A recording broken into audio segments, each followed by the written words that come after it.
Uday, go. Uday, can you read it? Yes. Hare Krishna. Yajña-dāna-tapaḥ-karma tyājyaṁ kāryam evatat yajño dānaṁ caiva pāvanāni manīṣiṇām. Acts of sacrifice, charity, and penance are not to be given up. They must be performed. Indeed, sacrifice, charity, and penance purify even the great souls. Should perform acts for the advancement of human society. There are many purificatory processes for advancing a human being to spiritual life. The marriage ceremony, for example, is considered to be one of those sacrifices. It is called yajña. Should a sannyasi who is in the renounced order of life and who has given up his family relations encourage the marriage ceremony? The Lord says. Thank you. Next person.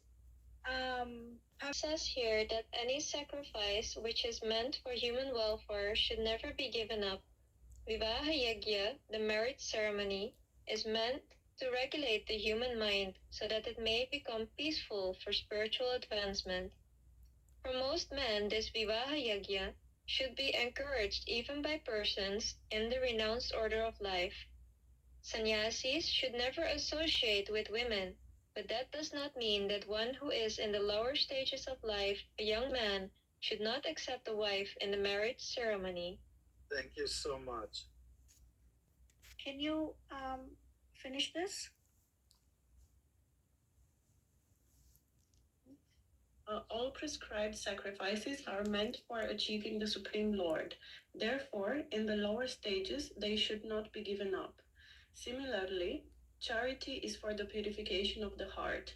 If charity is given to suitable persons, as described previously, it leads one to advanced spiritual life. Talking about 3 channels: sacrifice, charity, and penance.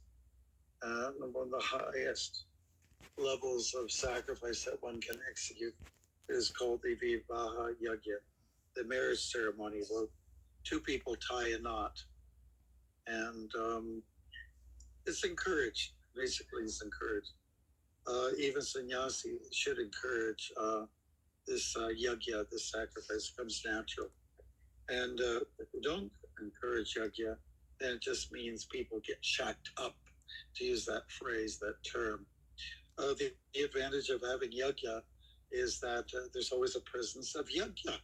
Yajña is a name for God, a name for Krishna, and it means sacrifice.